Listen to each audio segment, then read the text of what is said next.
जिन्नात अल्लाह ताला की पैदा करदा एक ऐसी मखलूक है जो कि इंसानों ही की तरह अक्ल शऊर रखती है, मगर इंसानों जितनी समझदार नहीं। ये मखलूक हमारे साथ ही इसी दुनिया के अंदर रहती है, मगर हमारी नजरों से छुपी हुई है।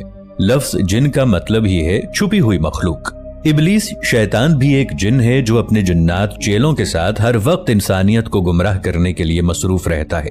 जिन्नात अल्लाह ताला की एक ऐसी मखलूक हैं जिन्हें इंसान की पैदाइश से भी पहले पैदा किया गया था, लेकिन कितना पहले, इस बारे में हमें कोई भी तफसीली मालूमात कुरान और हदीस से नहीं मिलती, मगर इनका वजूद कुरान और हदीस से साबित है कि ये मखलूक न सिर्फ वजूद रखती है बल्कि इनकी अपनी एक अलग दुनिया है जो इंसानी नजरों से दूर किसी अलग डायमेंशन में रहती है। दोस्तों, आज के दौर की साइंस जो कि हर रूहानी और मजहबी हुक्म के पीछे मंतिक, लॉजिक और इस चीज की मौजूदगी का सबूत तलाश करती है, और ये सब न मिलने पर इस रूहानी दुनिया के वजूद, मसलन अल्लाह ताला के वजूद, फरिश्ते, जन्नत, जहन्नम, रूह और जिन्नात के वजूद का भी इनकार करती है, क्योंकि एक तो उन्हें इंसानी नजरों से इनकी असली सूरत के अंदर देखना मुमकिन नहीं, और दूसरा इन्हें लेबोरेटरीज के अंदर तजर्बात के जरिए साबित करना भी मुमकिन नहीं। मगर ये बात हकायक के खिलाफ है, क्योंकि दुनिया के अंदर इस वक्त बेशुमार ऐसी चीजें हैं जो कि हमारी नजरों से ओझल हैं, हमें नजर नहीं आती, मगर हम अपनी रोजमर्रा जिंदगी के अंदर इन्हें इस्तेमाल करते हैं। फिर चाहे वो मोबाइल फोन्स पर मिलने वाले सिग्नल्स हों, इंफ्रारेड रेज हों या सूरज की तपिश वगैरह, ये सब चीजें हमें नजर तो नहीं आती, लेकिन क्या ये मौजूद नहीं है? क्या हम इनकी मौजूदगी से सिर्फ इसलिए इनकार कर सकते हैं कि वो हमें नजर नहीं आती? अल्लाह पाक कुरान करीम के अंदर फरमाते हैं कि मैंने जिन्नात और इंसानों को महज अपनी इबादत के लिए पैदा किया। मजीद सूरह जिन और सूरह रहमान के अंदर भी इनका जिक्र नाम के साथ मौजूद है, मगर साइंटिफिकली तौर पर इनके वजूद को साबित करने के लिए आज तक कोई भी ठोस सबूत मौजूद नहीं थे कि आखिर कैसे वो इंसान के जिस्म में खून की सूरत में बह सकते हैं, अपनी शक्लें बदलकर एक मादी जिस्म में बदल सकते हैं। मगर हालिया साइंटिफिक रिसर्च ने साइंसदानों को हैरत में डाल दिया है। इस रिसर्च ने साइंटिस्ट्स को एहसास दिलवाया कि वो दरअसल हमारी दुनिया और कायनात के बारे में कुछ भी नहीं जानते, क्योंकि हिग्स बोसन हो या डार्क मैटर और डार्क एनर्जी हो, हमें बस ये पता है कि ये सब मौजूद हैं और इनका किरदार हमारी तख्लीक और रोजमर्रा जिंदगी से भी है, मगर ये कैसे काम करते हैं हमें ये नहीं पता। लेकिन अब इस लिस्ट के अंदर एक ऐसा नाम शामिल कर दिया गया है जिसे न्यूट्रिनोस कहते हैं, और ये एक ऐसा फंडामेंटल और पुरअसरार किस्म का पार्टिकल है जिसे गोस्ट पार्टिकल भी कहा जाता है, यानी जिन्नात की तरह हमारी नजरों से दूर मगर हमारे आसपास भी मौजूद है। फंडामेंटल पार्टिकल्स उन्हें कहते हैं जो इस पूरी कायनात के अंदर साइज में सबसे छोटे हों। इनसे छोटे साइज के अंदर कोई भी पार्टिकल नहीं होता, यानी ये हर एक चीज का बेसिक स्ट्रक्चर है जिसके बारे में हम बहुत कम जानते हैं। ये साइज में कितने छोटे होते हैं, इसे आप एक फिल्म एंट मैन के सीन से समझ सकते हैं, जहां फिल्म के हीरो के सूट में कोई खराबी की वजह से उसका साइज छोटे से मजीद छोटा होता चला जाता है, इतना छोटा कि फंडामेंटल पार्टिकल से भी छोटा हो जाता है, जिसे क्वांटम वर्ल्ड कहते हैं। हैरत अंगेज तौर पर ये गोस्ट पार्टिकल मैसलेस नहीं होते। इनका मैस कम तो जरूर होता है, मगर ये मैसलेस नहीं होते, इसीलिए इनके असर को डिटेक्ट करना भी पॉसिबल नहीं होता। साइंसदानों का भी यही मानना है कि गोस्ट पार्टिकल दरअसल जिन्नात का वजूद हो सकते हैं, जो कि एनर्जी की सूरत या किसी फोर्स की सूरत में इंसानी जिस्म के अंदर ट्रैवल कर सकते हैं, इंसानी सोच और जिस्म पर असरअंदाज हो सकते हैं और अपनी शक्ल बदलकर किसी मैटर, मसलन कुत्ते, बिल्ली वगैरह की शक्ल में भी बदल सकते हैं। इस्लामी रिवायात से भी हमें यह पता चलता है कि जिन्नात की औलाद या तादाद इंसानों से कहीं ज्यादा होती है। इनकी रसाई पहले आसमान तक है, और हैरत अंगेज तौर पर साइंसदान ये भी कहते हैं कि 100 ट्रिलियन के करीब न्यूट्रिनोस हमारी बॉडी के पास और इसके अंदर से हर वक्त गुजर रहे हैं, और स्पेस में भी बेतहाशा तादाद में मौजूद हैं। 23 फरवरी को जापान की न्यूट्रिनो ऑब्जर्वेटरी में सुपर कैमियोकोंडे में, जो कि सतह जमीन से 1000 मीटर नीचे मौजूद है, यहाँ पर गोस्ट पार्टिकल को पहली बार ऑब्जर्व किया गया और पता चला कि किसी बड़े धमाके या सुपरनोवा जैसे इवेंट के नतीजे में ये पैदा हुए, इन्हें तख्लीक किया गया। मगर हम ये अब तक नहीं जानते कि ये दरअसल क्या क्या कर सकते हैं। ये रोशनी की रफ्तार से हर लम्हा जमीन पर और खला में ट्रैवल कर रहे हैं, और ये अपनी शेप बदलने के साथ साथ मुख्तलिफ डायमेंशंस में भी जाने की सलाहियत रखते हैं। अगर हम इन तमाम खुसूसियात पर गौर करें तो ये सब की सब खुसूसियात दरअसल जिन्नात के अंदर मौजूद होती हैं, जो अपनी एनर्जी की सूरत में मौजूद शेप को बदलकर अपनी दुनिया की डायमेंशन से हमारी 3 डायमेंशन दुनिया में आ सकते हैं, जिसके लिए एक फिजिकल जिस्म की जरूरत होती है। यही वजह है कि इन जिन्नात को किसी जानवर, मसलन सांप, कुत्ते और बिल्ली वगैरह की शक्ल का सहारा लेना पड़ता है, और ये जानदार खुद भी कुदरती तौर पर ऐसी मखलूकात को देख सकते हैं जिन्हें हम इंसान नहीं देख सकते। اللہ ताला ने किसी मसलहत की वजह से जिन्नात की दुनिया का इंसानों से पर्दा रखा हुआ है, वरना दुनिया का निजाम बिल्कुल दरहम बरहम हो जाता। अपने आसपास जिन्नात की फौज को देखकर, उनकी हैबतनाक सूरतों को देखकर शायद ही कोई इंसान हो जो दोबारा आम इंसानों जैसी जिंदगी फिर से गुजार सके।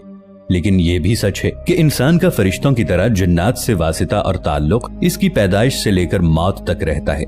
सही हदीस के अंदर है कि हर इंसान के साथ उसका एक हमजाद या शैतान जिन होता है। हमजाद जिन एक किस्म का शैतान है जो कि हर वक्त पूरी जिंदगी इंसान के साथ ही रहता है। हजरत अब्दुल्ला बिन मसूद रज़ियल्लाहु ताला अन्हु से रिवायत है कि रसूल पाक सल्लल्लाहु अलैहि वसल्लम फरमाते हैं कि लोगों, तुम में से कोई शख्स नहीं जिसके साथ हमजाद जिन और हमजाद फरिश्ता ना हो। लोगों ने अर्ज की, ए अल्लाह के रसूल सल्लल्लाहु अलैहि वसल्लम, क्या आपके साथ भी है? तो रसूलुल्लाह सल्लल्लाहु अलैहि वसल्लम ने फरमाया कि हाँ, मेरे साथ भी है, लेकिन अल्लाह ताला ने मेरी मदद फरमाई और मेरा वो हमजाद शैतान मुसलमान हो गया, लिहाजा वो मुझे सिवाय भलाई के कुछ नहीं कहता। यानी जब भी कोई इंसान का बच्चा पैदा होता है तो उसके साथ इब्लीस का एक शैतान भी पैदा होता है, जिसे फारसी में हमजाद और अरबी में वसवास कहते हैं। ये हमजाद आपके बारे में एक एक बात जानता है। आप जब से पैदा हुए हैं आपका नाम उसे पता है, आपके पेरेंट्स का उसे पता है। ये हमजाद आपको कैसे गुनाह करने पर मजबूर करता है, ये डिपेंड करता है कि आप इसको खुराक कितनी देते हैं। म्यूजिक जो है ये इसकी बहुत जबरदस्त खुराक है, इससे ये बहुत स्ट्रांग हो जाता है। इसी तरह अल्लाह के नबी सल्लल्लाहु अलैहि वसल्लम ने बताया कि राइट हैंड यानी दाएं हाथ से खाना खाएं, बाएं यानी लेफ्ट हैंड से मत खाएं, क्योंकि लेफ्ट हैंड से खाएंगे तो शैतान को भी आप फीड करेंगे। इस्लाम की एक एक बात में कितनी हिकमत है। पानी बैठ के पीने का कहा गया है तो बेहतर है कि बैठ कर पिएं। इन सारी चीजों का ताल्लुक हमजाद की खुराक से है। ये स्ट्रांग होता है तो गुनाह की तरफ हमें माइल करता है, ये वीक पड़ जाता है तो इंसान जो है वो अच्छाई की तरफ चला आता है। असल में ये हमारे कंट्रोल में है। अल्लाह ने हमें अशरफुल मखलूकात बनाया है, इसलिए इससे डरने की जरूरत नहीं है। क़यामत वाले दिन हमजाद कहेगा कि मैंने इसे गुमराह नहीं किया था, इसने मुझे खुद फीड किया था। दोस्तों, किस्मत का हाल बताने वाले मैजिशियंस जो होते हैं उनकी आपके हमजाद के साथ डील हुई होती है। जादूगर अपने हमजाद के थ्रू दूसरे के हमजाद को हाजिर करते हैं। दोस्तों, इस टॉपिक पर फिर कभी डिटेल से बात करेंगे। अगर आप इस टॉपिक पर वीडियो देखना चाहते हैं तो कमेंट सेक्शन में पार्ट 2 लिख दीजिए। दोस्तों, इब्लीस के हर सेकंड के अंदर सैकड़ों बच्चे पैदा होते हैं। जैसे कोई मछली, नागिन और सांप वगैरह एक वक्त में कई हजार अंडे देते हैं। मगर जिन्नात की ये दुनिया दरअसल कैसी दिखती है और इंसानी हुदूद क्या हैं, जिससे आगे वो इस अनदेखी मखलूक की हकीकत को नहीं जान पाएंगे, ये तो आने वाला वक्त ही बताएगा। मगर इस वक्त की मौजूदा साइंस गोस्ट पार्टिकल के अजीबो गरीब बर्ताव पर आकर ठहर गई है और शायद इससे आगे अल्लाह ताला की मसलहत की वजह से कभी बढ़ भी ना पाए। ऐ जिन्नों और इंसानों की जमात, क्या तुम्हारे पास तुम ही में से रसूल नहीं आए थे जो तुम्हें मेरे अहकाम सुनाते थे और तुम्हें डराते थे उस दिन की मुलाकात से। नाज़रीन, ये आयत इस बात की वाज़ेह दलील है कि जिस तरह बनी नौ इंसान में पैगंबर मबूस किए गए, इसी तरह कौम जिन्नात में भी उन्हीं में से नबी भेजे गए। दोस्तों, जिन्नात को आग के शोलों से पैदा किया गया। जिन्नात इल्म, इदराक और सही और गलत में फर्क करने की सलाहियत रखते हैं। जिन्नात को इंसानों की तरह अहकाम और फराइज दिए गए हैं और वो एक खास शरीयत पर चलते हैं। इंसानों ही की तरह जिन्नात का भी जजा और सजा और हिसाबो किताब होना है और उनमें से एक गिरोह मोमिन जबकि दूसरा गिरोह काफिर है। हजरत आदम अलैहिस्सलाम की पैदाइश से 40,000 साल कबल अबुल जिन्नात समूम को पैदा फरमाया गया। समूम तमाम जिन्नात का बाप कहलाया। अल्लाह ने उसे आग के शोलों से पैदा फरमाया था, जबकि कुछ उलमा ने लिखा है कि सबसे पहले जिन का नाम मारिज था। जब उसे पैदा फरमाया गया तो अल्लाह ताला ने फरमाया कि ऐ अबुल जिन, क्या तेरी कोई आरजू है? तो उसने कहा कि मेरी तमन्ना यह है कि हम सबको देख सकें लेकिन हमें कोई ना देखे और मेरी नस्ल के जिन्नात हमेशा जवान रहें। अल्लाह ने उसकी ये तमन्ना पूरी फरमा दी, लिहाजा जिन्नात हर मखलूक को देख सकते हैं लेकिन दूसरे लोग उन्हें नहीं देख सकते, और जब वो मरते हैं तो जमीन में गायब हो जाते हैं और उनका बूढ़ा भी जवान होकर मरता है, यानी उन्हें बच्चे की तरह कम उम्री में लौटा दिया जाता है। फिर अल्लाह ने उसकी बीवी मर्जा को पैदा फरमाया। उन दोनों के ताल्लुक से एक लड़का और एक लड़की की पैदाइश हुई। कुछ अरसे बाद उनके भी लड़के और लड़कियां हुई। इस तरह उनकी तादाद बढ़ती चली गई और 70,000 के करीब पहुंच गई। लिहाजा अल्लाह ने उन पर कानून नाफिज कर दिया और फिर वो जोड़ों, खानदानों और कबीलों की शक्ल में रहने लगे। जब जिन्नों की नस्ल में इजाफा हुआ तो अल्लाह ने उन्हें रुतबों के एतबार से जमीन, हवा और पानी में आबाद कर दिया, जब वो जमीन में आबाद हुए तो एक मुद्दत तक अल्लाह की इबादत करते रहे। फिर वक्त गुजरने के साथ साथ उन्होंने अल्लाह की नाफरमानी शुरू कर दी और जमीन में खून खराबा और फसाद फैलाने लगे। उनका एक बादशाह था जिसका नाम यूसुफ था। अल्लाह ने यूसुफ जिन को नबूवत के ओहदे पर फाइज किया ताकि कौम जिन्नात को हिदायत मिले। ये जिन्नों की कौम में भेजे गए पहले नबी थे। जब उन्होंने अपनी कौम को दावत हक दी तो जिन्नों ने उन्हें कत्ल कर डाला। लिहाजा अल्लाह ने बतौर सजा दूसरे आसमान के फरिश्तों का एक लश्कर भेजा। उस लश्कर का नाम लश्कर जिन्न था। उनमें इबलीस भी था जो 4000 जिन्नों का सरदार था। चुनाचे वो लश्कर आसमान से उतरा और रुए जमीन के तमाम जिन्नों को निकाल दिया और उन्हें जमीन से जिलावतन कर दिया और दरियाओं जजीरों में भगा दिया गया।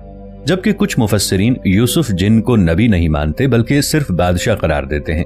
उनके नजदीक अल्लाह ने जिन्नात में पहले जिन पैगंबर हजरत आमिर बिन उमैर बिन हजान को जिन्नों की हिदायत के लिए भेजा था। इनमें से कुछ इसराइली रिवायतें हैं जिन पर उलमा का इत्तेफाक नहीं है। ये जिन पैगंबर थे लेकिन कुछ ही अरसे में जिन्नात ने उन्हें शहीद कर दिया। अल्लाह ने दूसरे जिन पैगंबर को भेजा जिनका नाम साद बिन मालिक बिन अल हजाम था। उनको जिन्नात की हिदायत के लिए भेजा गया था लेकिन उन्हें भी जिन्नात ने शहीद कर डाला। ये सिलसिला 800 बरस तक जारी रहा। उन पर बलेका, चलपानीज, जान और कई जिन पैगंबर मबूस किए गए। इस दौरान उन्होंने 800 से जायद पैगंबरों को शहीद किया। इसके बाद अल्लाह ने कौम जिन्नात पर अजाब नाजिल फरमा दिया और जब उन पर कहर नाजिल हुआ तो जमीन का बड़ा हिस्सा उनसे साफ कर दिया गया। उनमें से चंद इताअत गुजार जिन बच गए जो गारों, पहाड़ों और समुद्रों में चले गए। जिन्नात से जंग के बाद अज़ाज़ील ने अल्लाह से इल्तिजा की कि उसे जमीन में ही रहने दिया जाए। लिहाजा वो यहाँ आबाद हो गया और उसकी नस्ल खूब फली फूली। उसकी कसरत इबादत की वजह से उसे 7 आसमान और जन्नत में भी जाने की इजाजत मिल गई। फिर इबलीस ने रुए जमीन के जिन्नात को अपने साथ मिलाना शुरू कर दिया। जिन्नात के 4 कबीलों ने इबलीस के हाथों पर बैयत कर ली जिनका नाम खन, दाम, मुमताज और मरामत था। जबकि जिन्नात के 2 कबीलों ने इबलीस के रास्ते पर चलने से इनकार कर दिया जिसका नाम बिस्मिल्लाह और जाफिर था। जबकि कुछ मुअर्रिखीन ने लिखा है कि अज़ाज़ील भी जिन्नात ही के कबीले से ताल्लुक रखता है। उसने जिन्नात के कबीले बलुजान की एक लड़की से शादी की और अल्लाह ने अज़ाज़ील को हजारों बेटों और बेटियों से नवाजा।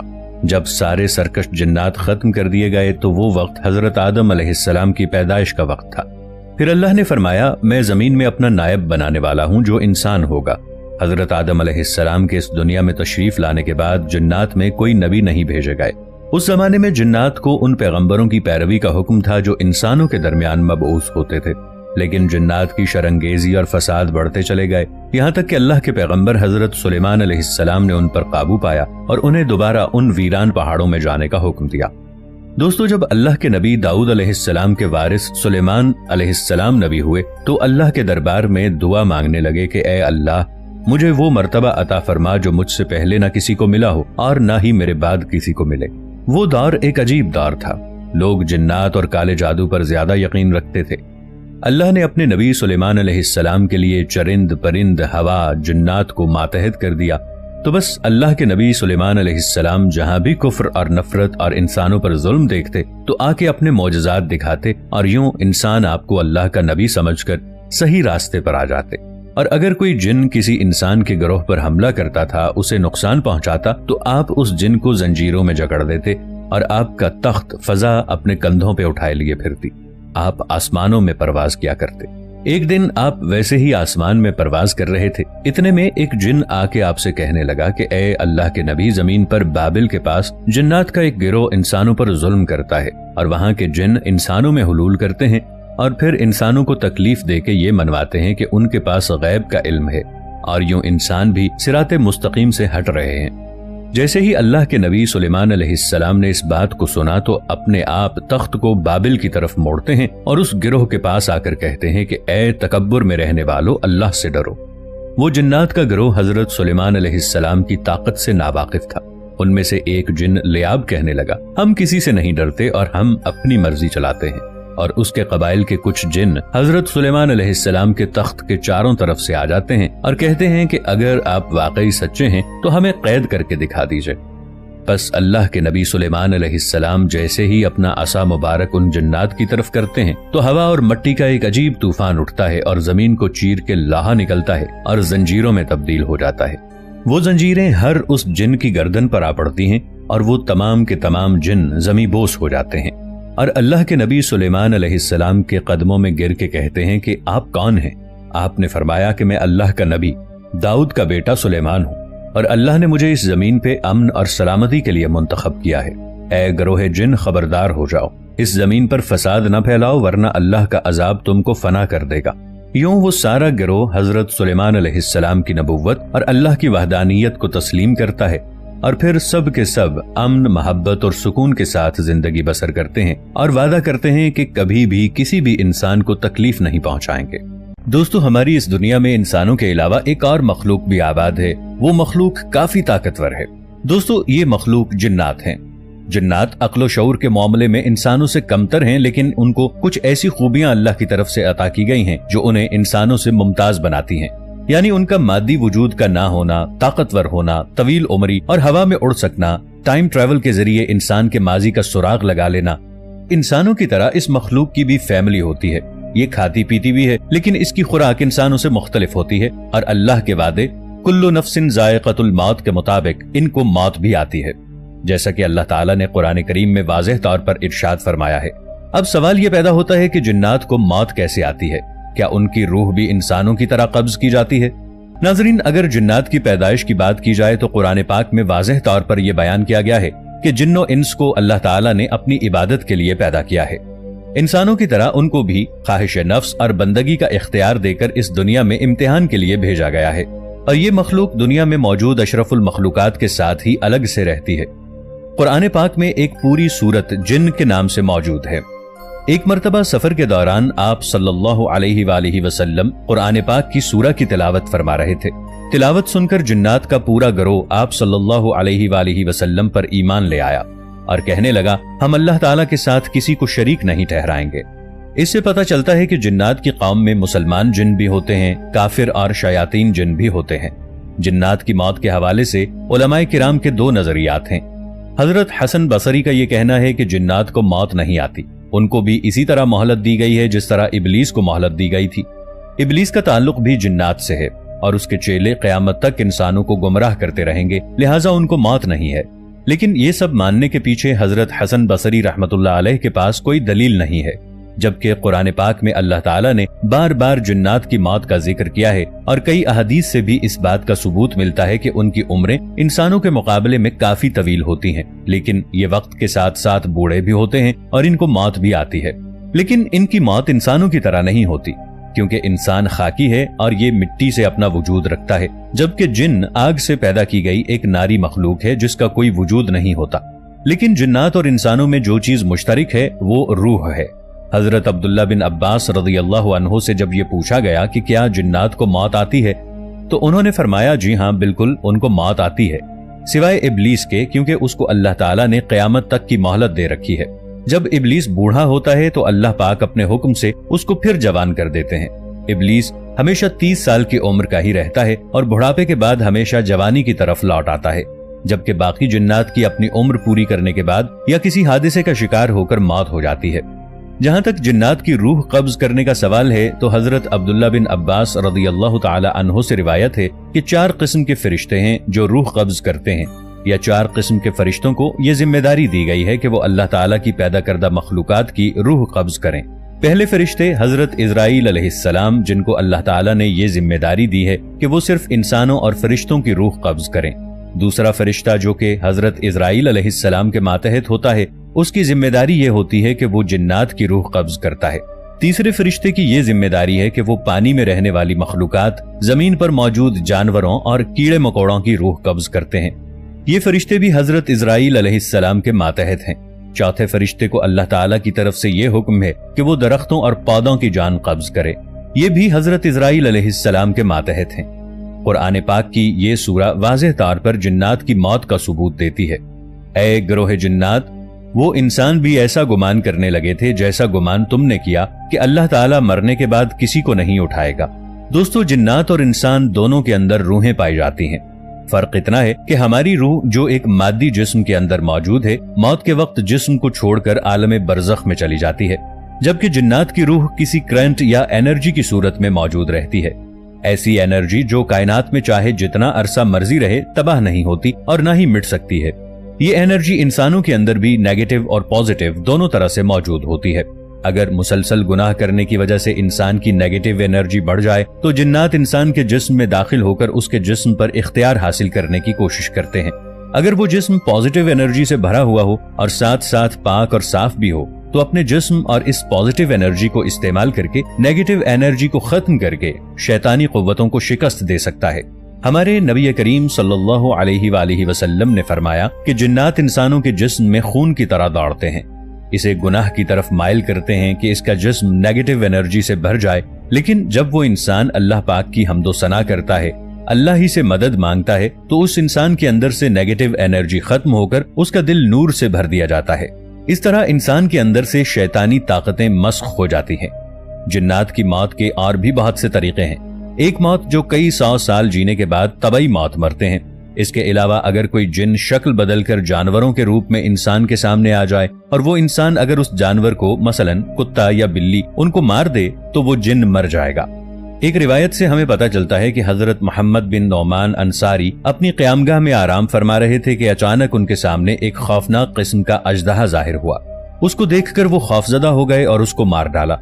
اس واقعے کے کچھ دیر بعد وہ اپنے گھر سے غائب ہو گئے۔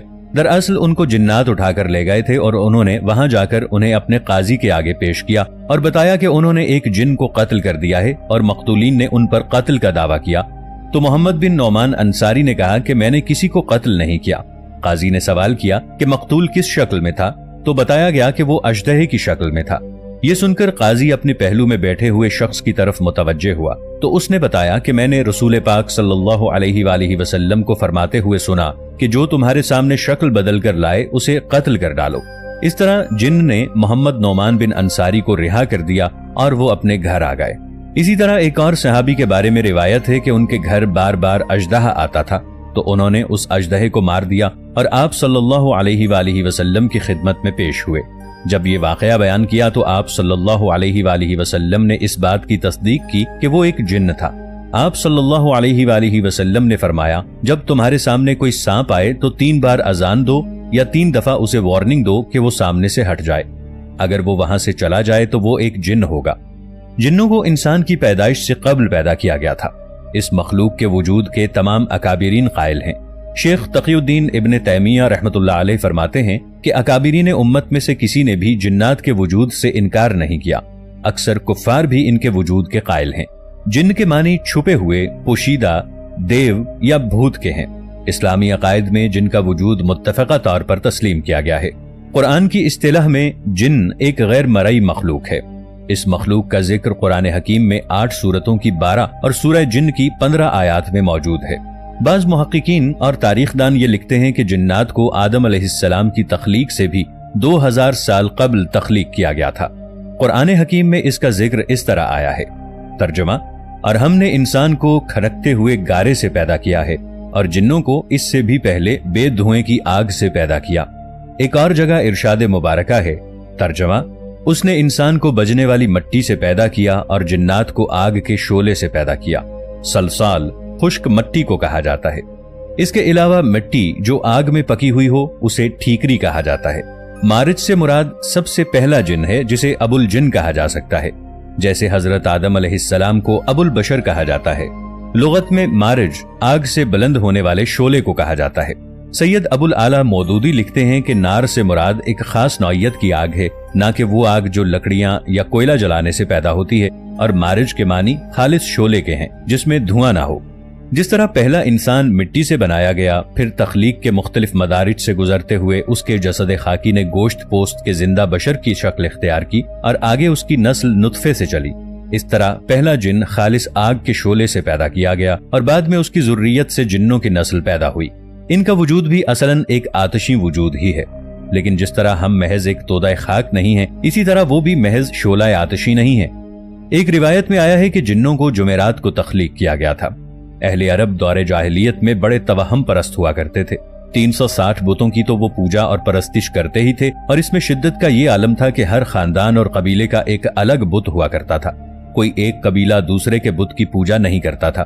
چنانچہ اسی دور میں جب عرب قوم کے لوگ کسی سفر پر روانہ ہوتے اور راستے میں کوئی وادی یا خوفناک بیابان آ جاتا تو وہاں سے گزرتے وقت یہ الفاظ ادا کر کے گزرتے میں اس وادی کے سردار اور اس کی قوم کے بے وقوفوں سے پناہ چاہتا ہوں۔ ان کے خیال میں بیابانوں پر جنات کا تسلط تھا اور جنوں کے سردار کی اس لیے پناہ طلب کرتے تھے کہ اس کے ماتحت بسنے والے جن کچھ اذیت نہ پہنچائیں۔ مطلب یہ کہ اس قسم کی رسوم اور اقوال سے انسانوں نے ان جنات کو اور بھی زیادہ مغرور بنا دیا تھا۔ اس کے علاوہ اس مخلوق میں سرکشی اور نافرمانی کا بھی مادہ موجود ہے اور اپنے مادے کی خاصیت کی بنا پر وہ سرکش بھی ہو سکتے ہیں۔ جب جنات آسمانوں پر جانے کی کوشش کرتا ہے تو ان پر شہاب ثاقب برسائے جاتے ہیں۔ اس سے کچھ شیاطین تو اسی وقت جل مرتے ہیں اور جو بچ کر آتے ہیں وہ نجومیوں اور کاہنوں سے مل کر شیطانی عمل کرتے ہیں۔ ناظرین، یہ واقعہ مکہ کے قریب وادی نخلہ میں پیش آیا جب آپ صلی اللہ علیہ وآلہ وسلم صحابہ کرام رضی اللہ عنہم کو فجر کی نماز پڑھا رہے تھے۔ جنوں کو تجسس تھا کہ آسمان پر ہم پر بہت زیادہ سختی کر دی گئی ہے اور اب ہمارا وہاں جانا تقریباً ناممکن بنا دیا گیا ہے۔ کوئی بہت اہم واقعہ رونما ہوا ہے جس کی بنا پر ایسا ہوا ہے۔ چنانچہ مشرق و مغرب کے مختلف اطراف میں جنوں کی ٹولیاں واقعے کا سراغ لگانے کے لیے پھیل گئیں۔ انہی میں سے ایک ٹولی نے قرآن سنا اور یہ بات سمجھ لی کہ نبی صلی اللہ علیہ وآلہ وسلم کی بعثت کا یہ واقعہ ہی ہم پر آسمان کی بندش کا سبب ہے، اور جنوں کی یہ ٹولی آپ صلی اللہ علیہ وآلہ وسلم پر ایمان لے آئی اور جا کر اپنی قوم کو بھی بتلایا۔ مکہ مکرمہ میں حرم کے قریب جہاں یہ واقعہ پیش آیا وہاں اب مسجد جن بنا دی گئی ہے۔ بعض دیگر روایات سے معلوم ہوتا ہے کہ اس کے بعد آپ صلی اللہ علیہ وآلہ وسلم جنوں کی دعوت پر ان کے ہاں تشریف بھی لے گئے اور انہیں جا کر اللہ کا پیغام سنایا، اور متعدد مرتبہ جنوں کا وفد آپ صلی اللہ علیہ وآلہ وسلم کی خدمت میں بھی حاضر ہوا۔ جنوں شیاطین کا ذکر قرآن حکیم میں 120 سے بھی زائد مقامات پر آیا ہے۔ اس کے علاوہ جنات ایک دوسرے سے جنگ لڑ کر بھی ایک دوسرے کو قتل کرتے ہیں، جیسا کہ حضرت آدم علیہ السلام کی پیدائش سے پہلے دنیا میں جنات موجود تھے اور مسلسل جنگ کے ذریعے ایک دوسرے کو قتل کیا کرتے تھے، مگر حضرت آدم علیہ السلام کی آمد کے بعد فرشتوں کے ایک دستے نے انہیں شکست دے کر ویران اور بیابان جگہوں پر قید کر دیا۔ حضرت جبرائیل علیہ السلام فرشتوں کے اس دستے کو کمانڈ کر رہے تھے۔ قرآن مجید سورہ بقرہ میں ارشاد ہے کہ اللہ تعالیٰ نے جب فرشتوں سے فرمایا کہ میں زمین پر اپنا خلیفہ بنانے والا ہوں تو فرشتوں نے جنات کی وجہ سے ہی یہ سوال کیا کہ اے اللہ، تو پھر سے جنات کی طرح ایک سرکش اور نافرمان مخلوق پیدا کرنے والا ہے؟ تب اللہ تعالیٰ نے فرمایا کہ میں وہ کچھ جانتا ہوں جو تم نہیں جانتے۔ دوستو، اس کے علاوہ جو جھوٹے پیر فقیر اور ڈھونگی بابا یہ دعویٰ کرتے ہیں کہ انہوں نے جنات کو آگ میں جلا کر بھسم کر دیا ہے، وہ جھوٹ بولتے ہیں، کیونکہ جنات بذات خود آگ سے پیدا ہوئے ہیں اور ان کا کوئی وجود نہیں جو دنیاوی آگ میں جل سکے، جبکہ جہنم کی آگ اس دنیاوی آگ سے 70 گنا زیادہ خطرناک اور گرم ہے، اور اس آگ کا ایندھن کافر اور جنات ہوں گے، یعنی ان کے جلنے کی وجہ سے جہنم کی آگ اور بھڑکے گی۔ دوستو، ہم میں سے بہت کم لوگ یہ جانتے ہیں کہ اہل کتاب شیطان یا ابلیس کے لیے ایک مخصوص لفظ لوسیفر کا نام استعمال کرتے ہیں، جو کہ ان کے عقائد کے مطابق کبھی فرشتوں کا سردار ہوا کرتا تھا، مگر اپنے غرور اور تکبر کی وجہ سے اپنی راہ سے بھٹک گیا اور اسے فرشتوں کی صف سے بے دخل کر دیا گیا۔ اس بدبخت کو آج تمام شیاطین کا سردار کہا جاتا ہے۔ یہ عام طور پر لوگوں کو تکبر کی طرف مائل کرتا ہے اور ان کو گناہ کی طرف آمادہ کرتا ہے۔ اسی طرح بعضبیوگ شیطان کا بھی تذکرہ ملتا ہے۔ پرانے زمانے میں مصری، فلسطینی اور بنی اسرائیل نے کئی دہائیوں تک اس شیطان کی پوجا کی۔ انہوں نے اس شیطان کو ایک بیل کے مجسمے کی صورت دے رکھی تھی۔ وہ نہ صرف سر جھکا کر اس کی پوجا کرتے تھے بلکہ نومولود بچوں کو اس پر قربان بھی کرتے تھے۔ عیسائیت میں اسے بال کے نام سے یاد کیا جاتا ہے، جو کہ ایک شیطانی طاقت ہے اور اس کا وبائی امراض کے پھیلاؤ میں بہت اہم کردار تصور کیا جاتا ہے۔ اس کے ساتھ ساتھ اسے جہنم کا ایک شہزادہ مانتے ہوئے انسانوں کے درمیان نفرت پیدا کرنے کی وجہ سے جانا جاتا ہے۔ ایسموسڈیس، یہ شیطان بھی جہنم کے شہزادوں میں سے ایک شہزادہ ہے۔ اس کا تعلق جنات کی قوم سے ہے۔ یہ ایک طاقتور جن ہے اور اس کا شمار ابلیس کے قریب ترین ساتھیوں میں ہوتا ہے۔ یہودیوں کی مقدس کتاب تلمود کے مطابق ایسموڈیس نامی اس جن نے حضرت سلیمان علیہ السلام کے دور میں ہیکل سلیمانی کی تعمیر میں بھی حصہ لیا تھا۔ اہل کتاب کے نزدیک یہ مردود جن زنا، شراب نوشی اور جنسی گناہوں کی ترغیب دیتے ہوئے مسلمانوں کو جہنم کی آگ میں ڈالنے کی بھرپور کوشش کرتا ہے۔ ہلکے کردار کے لوگ بآسانی اس شیطان کا شکار بن جاتے ہیں، جبکہ اہل کتاب کے نزدیک حضرت لوط علیہ السلام کی قوم کی بدکاری اور تباہی میں اس شیطان کے چیلوں کا بہت بڑا ہاتھ ہے۔ بال فیغوز اس مردود کو بھی ابلیس کے بہت نزدیکی ساتھی کے طور پر جانا جاتا ہے۔ ये न सिर्फ इंसानों को जादू के जरिए एक दूसरे को नुकसान पहुंचाने, नाजायज दौलत जमा करने की तरगीब देता है, बल्कि इसके साथ साथ पेटू जो कि बहुत ज्यादा खाते हों उनको लज्जत दुनिया में मशगूल रखते हुए दोज़ख की आग में डालने की भरपूर कोशिश करता है। अहले किताब के नजदीक बनी आदम को हवस और ज़र में मुब्तला करने में शैतान के इस साथी का कोई भी सानी नहीं है। शायद यही वजह है कि अल्लाह की फिटकारी हुई कौम यानी यहूदी दुनिया की मईशत पर कब्जा करने के लिए हर हद पार कर चुके हैं। डबोडॉन भी जहन्नम के 7 शहजादों में से एक है। इसके नाम का मतलब तबाही और बर्बादी है। ये इंसान को सुस्ती और काहली जैसे अमराज में मुब्तला करने के लिए अपनी तमाम तर तवानाइयां सर्फ कर देता है, ताकि वो अमल करने की कुव्वत से महरूम होकर हर जायज नाजायज तरीके से अपनी जरूरियात जिंदगी पूरी करते हुए अल्लाह ताला की दी हुई तालीमात से दूर हो जाए। मामून नाम के एक शैतान को भी जहन्नम के शहजादे का नाम दिया गया है। बाइबल में मामून का लफ्ज दौलत के मानों में आया है। मामून नाम के इस शैतान का काम लोगों को दौलत की लालच में इस कदर मुब्तला करना होता है जिससे दौलत की लालच में आकर इंसान का दिल सख्त हो जाता है और वो दरिंदगी पर उतरने से भी गुरेज नहीं करता। यही वजह है कि आज पूरी दुनिया रिश्वत जैसे करप्ट निजाम में जकड़ी हुई है। बैलेल नामी शैतान भी जिन्नात के सरदारों में से एक है। दरअसल अहदनामा कदीम के मुताबिक एक ऐसी शैतानी सिफत है जिसके ज़रिए असर गुस्से और जुनून जैसी कैफियत तारी हो जाती हैं। ये शैतान मुआशरे के लोगों में ऐसी कैफियत पैदा करके इंसानी मुआशरे को एतदाल से हटा देता है। ये अपने चेलों में गुस्से के जज्बात को उभार कर ऐसे ऐसे गुनाह करवाता है कि वो गुनाह करने के बाद इंसान अपनी सारी जिंदगी पछतावे में गुजार देता है। यही वजह है कि हमारे प्यारे नबी हजरत मोहम्मद मुस्तफ़ा सल्लल्लाहु ताला अलैहि वसल्लम ने गुस्से को हराम करार देते हुए गुस्से से बचने की तलकीन फरमाई है। गुल्स ये शैतान की वो किस्म है जो रात को हमला करती है। शयातीन की ये किस्म ज्यादातर कब्रिस्तानों में पाई जाती है। ये गिरोहों की शक्ल में होते हैं और ज्यादातर कब्रिस्तानों में पाए जाते हैं। इनकी फितरत में है कि ये एक वक्त में बहुत सा खाना खा जाते हैं। अब सवाल ये पैदा होता है कि इनकी खुराक क्या है। इनकी खुराक इंसानी फुजला है। बहुत ज्यादा खाने की वजह से वो एक ही बार में बहुत ज्यादा इंसानी फुजला खा सकते हैं। गुल्स हमेशा उन लोगों का शिकार करते हैं जो कमजोर होते हैं और अपनी हिफाजत नहीं कर सकते। ये हुजूम में से उन्हीं लोगों को चुनते हैं जो किसी बीमारी में मुब्तला होते हैं या उनमें डिसेबिलिटी होती है। ये ऐसे लोगों को निशाना बनाते हैं। शयातीन की यह किस्म बहुत ज्यादा सफर करती है चूंकि ये गिरोहों की शक्ल में रहती है। जब ये गिरोहों की शक्ल में सफर करते हैं तो अपने साथ बीमारी और डिसेबिलिटी और दूसरे मसाइल लेकर जाते हैं। कहा जाता है कि ये खुसूसन मिडल ईस्ट और नॉर्थ अफ्रीका से आए हैं। इनमें एक खुसूसियत पाई जाती है कि अपने आप को किसी भी शक्ल में मुंतकिल कर सकते हैं। वो चाहें तो अपने आप को जानवर में बदल सकते हैं या किसी भी चीज में कन्वर्ट कर सकते हैं। इस खुसूसियत की वजह से वो इंसानों के बीच बाआसानी छुप सकते हैं।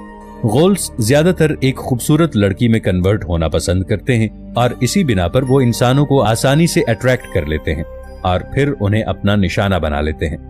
पॉप कल्चर में जो सबसे ज्यादा इस्तेमाल होने वाला क्रिएचर है वो गुल्स ही है। फिल्मों, वेब सीरीज, यहाँ तक कि एनिमेशन कार्टून्स में भी इसका इस्तेमाल होता है। पहले तो सबको यही लगता था कि गुल्स शैतान की मशहूर किस्म है। शयातीन की दूसरी किस्म जिसके बारे में मैं बात करने लगा हूँ इसका नाम डिजिन है। जिस तरह नॉर्मल लोग इनको जिन बुलाते हैं हम इन्हें जेनी भी बुला सकते हैं। जिन्नात इतने ताकतवर होते हैं और उनके पास ऐसी ऐसी ताकतें होती हैं जिनका हम तसव्वुर भी नहीं कर सकते। जिन्नात इस्लामी कल्चर का एक बहुत बड़ा हिस्सा है। ये काफी लंबे अरसे से इस दुनिया में रह रहे हैं और आप तसव्वुर भी नहीं कर सकते कि उनके पास कैसी कैसी ताकतें हैं और इसी वजह से इनमें गुरूर आना शुरू हो गया। जिन्नात एक छुपी हुई चीज है, हम इंसान उनको नहीं देख सकते। इनके अंदर भी गुल्स की तरह किसी भी चीज में तब्दील होने की ताकत होती है। ये इंसानों में तब्दील हो सकते हैं और इंसान जैसा जिस्म भी अपना सकते हैं। वो किसी भी तरह की शक्ल अपना सकते हैं।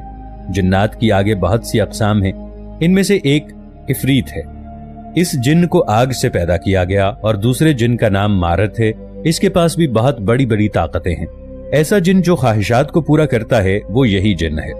अगर आपको ये जिन मिलता है और आप इसे कहते हैं कि ये हमारी ख्वाहिश पूरी कर दो तो इसके नताइज बहुत संगीन हैं और आपको ये भुगतना ही पड़ेंगे।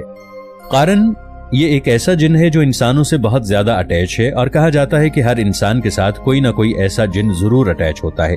जिन्नों के अंदर ये सलाहियत होती है कि वो किसी भी हालत में तब्दील हो सकते हैं।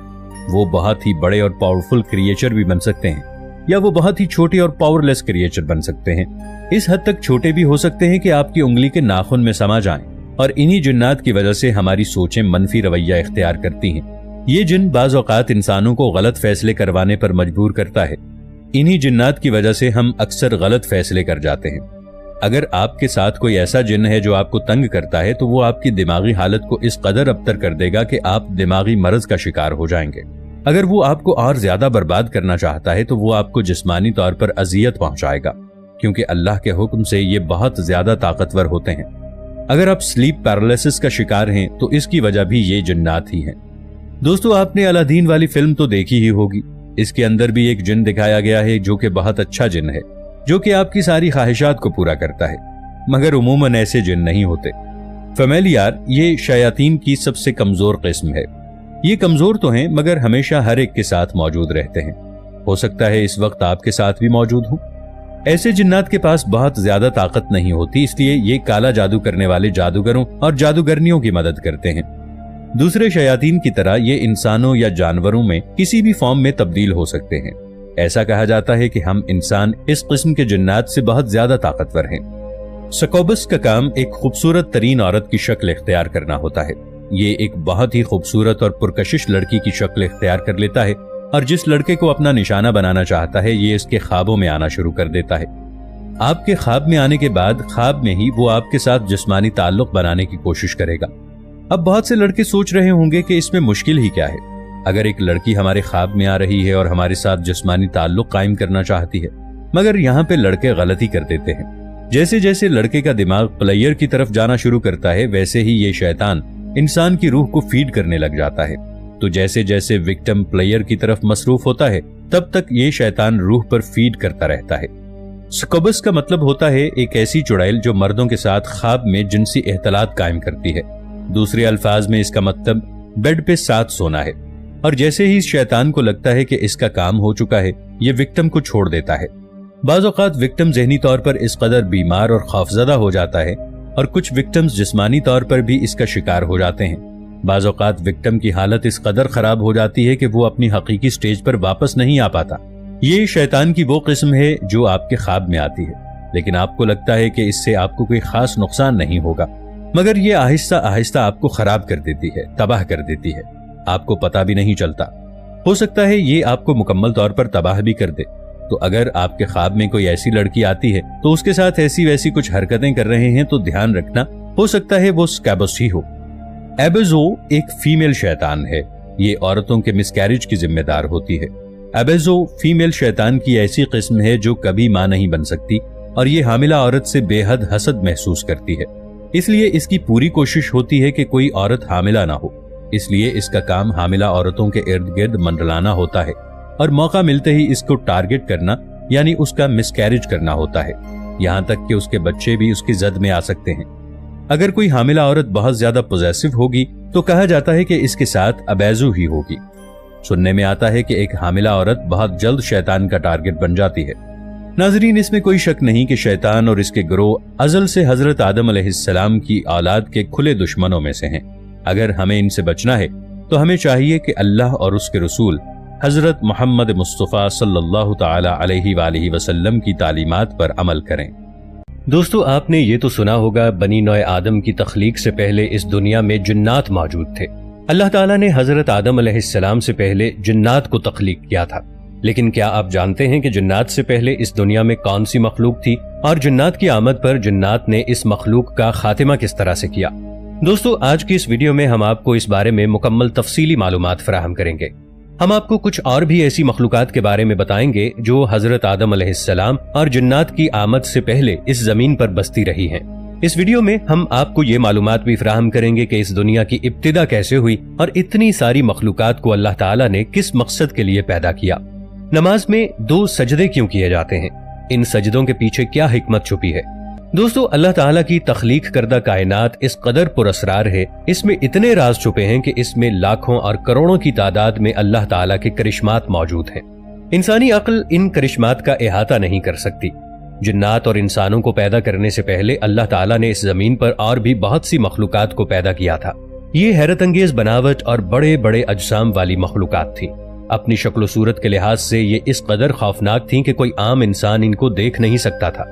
ان میں سے بعض مخلوقات ایسی تھیں جو کہ پر رکھتی تھیں اور کچھ مخلوقات ایسی تھیں جن کے 2 سر تھے، ایک آگے کی طرف اور ایک پیچھے کی طرف، اور ان کے بہت زیادہ پاؤں تھے۔ اس کے علاوہ اللہ تعالیٰ نے ایک ایسی مخلوق بھی پیدا کی جس کا جسم شیر کی طرح اور منہ کسی پرندے کی طرح تھا۔ یہ مخلوق اپنے لمبے لمبے بالوں کے ساتھ ایک دم بھی رکھتی تھی اور مکھیوں کی طرح بھنبھناتی تھی۔ اللہ تعالیٰ نے جب اس سیارے کو پیدا فرمایا تو یہاں انسانوں اور جنات سے پہلے عجیب الخلقت اور دل دہلا دینے والی مخلوق آباد تھی۔ وقت کے ساتھ ساتھ اور ماحولیاتی تبدیلیوں کے باعث یہ تمام مخلوقات اپنا اپنا وقت گزار کے اس دنیا سے ختم ہوتی گئیں اور ان مخلوقات کی جگہ نئی مخلوقات آباد ہوتی گئیں۔ پھر ایک وقت ایسا آیا کہ اللہ تعالیٰ نے جنات کو تخلیق کیا۔ ابھی جنات کا وجود تھا اور اللہ تعالیٰ نے انسان کو تخلیق کرنے کے بارے میں سوچا۔ اللہ تعالیٰ کی پیدا کردہ مخلوقات میں سے کچھ مخلوقات بہت زیادہ طاقتور اور شرارتی تھیں۔ کچھ لوگ یہی سمجھتے ہیں کہ اس دنیا میں ڈائناسورز، ان کے بعد جنات اور اس کے بعد انسان پیدا کیے گئے۔ دوستو، ایسا بالکل بھی نہیں ہے۔ ان سب سے پہلے اللہ تعالیٰ نے زمین پر نہایت ہی عجیب و غریب مخلوقات کو پیدا فرمایا۔ ان عجیب و غریب مخلوقات میں سے ایک مخلوق ہن اور بن بھی ہے۔ قرآن پاک میں ان کے ذکر کی طرف اشارہ بھی ملتا ہے۔ ان کے بارے میں علامہ ابن کثیر رحمۃ اللہ علیہ فرماتے ہیں، انسانوں سے پہلے جنات کو پیدا کیا گیا اور جنات سے پہلے اس دنیا میں ہن اور بن نامی ایک مخلوق موجود تھی۔ اس مخلوق کے بارے میں کہا جاتا ہے کہ یہ بہت حد تک خطرناک اور شرارت میں سب سے آگے تھی۔ جب اپنی شرارت کی بدولت انہوں نے زمین پر فتنہ فساد برپا کرنا شروع کر دیا تو اللہ تعالیٰ نے جنات کو پیدا فرما کر اس مخلوق پر حاوی کر دیا۔ جنات نے اس مخلوق کو چن چن کر مارنا اور قتل کرنا شروع کر دیا۔ جو مخلوق بچ گئی تھی جنات نے انہیں مار کر اس زمین سے بھگا دیا۔ اس طرح ہن اور بن کے بعد جنات اس دنیا میں آباد ہوئے۔ اس سے پتہ چلتا ہے کہ جنات سے پہلے بھی اس دنیا میں افراد سے مخلوقات آباد تھیں، اور اسی بات کو مد نظر رکھتے ہوئے اللہ تعالیٰ قرآن پاک میں ارشاد فرماتا ہے، میں زمین پر اپنا ایک نائب بنانے والا ہوں۔ تو فرشتوں نے اللہ تعالیٰ سے عرض کیا، اے اللہ، تو اس روئے زمین میں ایک ایسی مخلوق کو پیدا کرنے والا ہے جو زمین پر فتنہ و فساد برپا کرے گی اور قتل و غارت کرے گی۔ فرشتوں نے یہ بات اس کے پیش نظر کی کہ وہ پہلے سے ہی زمین پر ہن اور بن کا فتنہ و فساد دیکھ چکے تھے، اور یہ بھی دیکھ چکے تھے کہ جنات نے کیسے انہیں بعد میں آ کر قتل کیا۔ یہ تمام آیات اس بات کی طرف اشارہ کرتی ہیں کہ زمین میں اور بھی مخلوقات موجود تھیں۔ حضرت عبداللہ بن عمر رضی اللہ تعالی عنہ نے فرمایا کہ حضرت آدم علیہ السلام کے اس زمین پر آنے سے 2000 سال پہلے ہن اور بن نامی مخلوقات رہا کرتی تھیں۔ انہوں نے زمین پر فتنہ فساد پھیلا کر ایک دوسرے کو قتل کیا۔ ایک اور روایت میں یہ بات بھی آتی ہے کہ اللہ تعالیٰ نے زمین اور آسمان پیدا کرنے سے پہلے فرشتوں کو تخلیق کیا تھا۔ فرشتوں کے بعد جنات کو آگ کے شعلے سے پیدا فرمایا، اور جنات کے بعد انسانوں کو مٹی سے تخلیق کیا گیا۔ اس روئے زمین پر جس خاکی وجود کو سب سے پہلے تخلیق کیا گیا تھا وہ اللہ تعالیٰ کے نبی حضرت آدم علیہ السلام ہیں۔ آپ بنی نوع انسان کے لیے پہلے پیغمبر تھے جو اللہ تعالیٰ کی شریعت لے کر آئے تھے۔ مفسرین لکھتے ہیں کہ اللہ تعالیٰ نے جنات سے حکومت لے کر ایک دوسری مخلوق کو دینا چاہی تاکہ جنات کا غرور ٹوٹے۔ اس لیے اللہ تعالیٰ نے ارشاد فرماتا ہے کہ میں زمین پر اپنا ایک خلیفہ بنانے والا ہوں۔ وہ انسان اپنے اختیار اور ارادے کا مالک ہوگا اور اس روئے زمین پر اپنی مرضی سے جہاں چاہے گا جائے گا اور اپنی مرضی سے کام کر سکے گا۔ وہ دخل اور اختیار کا ایک نمونہ ہوگا۔ فرشتے یہ سن کر حیران و پریشان ہوئے اور اللہ تعالیٰ سے کہنے لگے، اے اللہ، کیا آپ ایک ایسی مخلوق کو پیدا کریں گے جو زمین کو فتنے اور خونریزی سے بھر دے؟ اے اللہ، ہم فرشتے تیری حمد و ثنا اور تسبیح کے لیے کافی ہیں۔ تب اللہ تعالیٰ نے ارشاد فرمایا، حضرت آدم علیہ السلام کو پیدا کرنے کی جو حکمت میں جانتا ہوں تم اس سے بے خبر ہو۔ دوستو، انسانوں میں بھی نافرمانی اور ظلم کا عنصر پایا جاتا ہے، مگر ان کی یہ خوبی ہے کہ جنات کے مقابلے میں انسان رحم دل ہے۔ بلکہ ہمیں یوں سمجھنا چاہیے کہ انسان جنات اور فرشتوں کے درمیان ایک درمیانے درجے کی مخلوق ہے۔ ایک عرصے تک جنات بھی اللہ تعالیٰ کی حمد و ثنا بیان کرتے رہے اور فرما برداری کرتے رہے ہیں۔ وقت کے ساتھ ساتھ ان میں نافرمانی کا عنصر بڑھنے لگا، فسادات اور قتل و غارت کی طرف ان کا رجحان بڑھنے لگا۔ تب اللہ تعالیٰ نے ان کی طرف ایک یوسف نامی فرشتہ بھیجا جو ان کو ہدایت اور رہنمائی کی طرف بلانے لگا، مگر یہ سرکش ہی رہے۔ تب اللہ تعالیٰ نے آسمان سے فرشتوں کے ایک لشکر کو زمین پر بھیجا۔ اس وقت جنات اور فرشتوں کے مابین ایک بہت زبردست معرکہ ہوا۔ اس معرکے میں بہت سے جنات مارے گئے اور آخر کار فرشتے جنات پر حاوی ہو گئے۔ فرشتوں نے جنات کو مار کے سمندروں اور جزیروں کے اندر قید کرنا شروع کر دیا۔ اس وقت جنات زمین پر تقریباً 1000 سال تک بستے رہے۔ اس زمین پر آباد ہونے والی ایک مخلوق ایسی بھی تھی جس کے چھری اور خنجر کی طرح بڑے بڑے دانت تھے۔ دوستو، ایسی اور بھی بہت سی عجیب و غریب مخلوقات جس کو اللہ تعالیٰ نے انسانوں اور جنات سے پہلے پیدا کیا، ان کا تذکرہ تاریخ کی کتابوں میں ملتا ہے۔ حضرت عمر رضی اللہ تعالی عنہ فرماتے ہیں کہ اس زمین پر 1020 قسم کی مخلوقات آباد تھیں۔ ان میں سے 420 قسم کی مخلوقات سمندر کی سطح کے اوپر آباد تھیں اور باقی مخلوقات زیر سمندر رہتی تھیں۔ اللہ بے شک ہر قسم کی مخلوق کو پیدا کرنے پر قادر ہے۔ جنات اور انسانوں کو پیدا کرنے کا ایک ہی مقصد تھا، اور وہ اللہ تعالیٰ نے قرآن پاک کی سورہ زاریات کے اندر یہ مقصد اس طرح بیان کیا ہے: میں نے انسان اور جنات کو اس لیے پیدا کیا تاکہ وہ میری عبادت کر سکیں۔ بعض لوگوں نے نماز، روزہ، حج اور زکوٰۃ ہی کو عبادت سمجھ رکھا ہے۔ تمام جنات اور انسانوں کو یہ اختیار بخشا گیا ہے کہ وہ ان پر منحصر ہے کہ وہ اللہ کی بندگی اختیار کریں یا گمراہی کا راستہ اپنائیں، اور یہی ایک خوبی انہیں دوسری مخلوقات سے منفرد بناتی ہے۔ باقی تمام مخلوقات اللہ تعالیٰ کی بندگی کی پابند ہیں۔ دوستو، جنات کی قوم میں ایک بزرگ تھا۔ اس بزرگ کا نام عزازیل تھا۔ روایات میں آتا ہے کہ عزازیل سے ہی جنات کی ابتدا ہوئی۔ عزازیل اللہ تعالیٰ کا نہایت فرما بردار اور عبادت گزار جن تھا۔ جنت میں اس کا نور سے بنا ہوا ایک تخت ہوتا تھا، اور اس تخت پر بیٹھ کر وہ فرشتوں کو درس دیا کرتا تھا۔ بہت بڑے بڑے فرشتے اس کے شاگرد ہوا کرتے تھے۔ جب عزازیل کو اس بات کا یقین ہو گیا کہ اس دنیا میں اور فرشتوں میں میرے سے بڑھ کر کوئی عالم نہیں، اگر کسی کے پاس اتنا علم ہے بھی، میں پھر بھی اس کا سردار ہوں، اور یہی باتیں سوچ کر وہ گھمنڈ کرنے لگا۔ جب اللہ تعالیٰ نے تمام فرشتوں کو حکم دیا کہ حضرت آدم علیہ السلام کو سجدہ کرو، تو عزازیل گھمنڈ میں آ گیا کہ اس سے زیادہ علم میرے پاس ہے، اس لیے میں آدم کو سجدہ کیوں کروں، اور اس نے سجدہ کرنے سے انکار کر دیا۔ فرشتوں نے جب حضرت آدم علیہ السلام کو سجدہ کیا تو اگلے 100 برس تک وہ سجدے میں پڑے رہے۔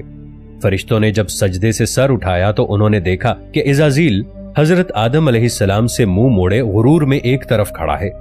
اس کا سارا منہ کسی اندھیری رات کی طرح سیاہ ہو رہا ہے جو اس سے پہلے بہت خوبصورت ہوا کرتا تھا۔ اس دن وہ ایک ہیبت ناک دیو کی مانند نظر آ رہا تھا۔ عزازیل کی یہ صورت دیکھ کر تمام ملائکہ پھر سجدے میں گر گئے۔ اللہ تعالیٰ کو فرشتوں کے یہ 2 سجدے بہت پسند آئے، ایک سجدہ فرما برداری کا اور دوسرا سجدہ شکر بجا لانے کا تھا۔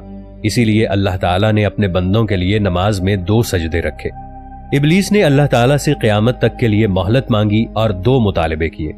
ایک تو یہ کہ میں قیامت تک زندہ رہوں، مجھے کبھی موت نہ آئے۔ دوسرا اختیارات کا مطالبہ کیا۔ اللہ نے اسے اختیارات اور مہلت دونوں دیے۔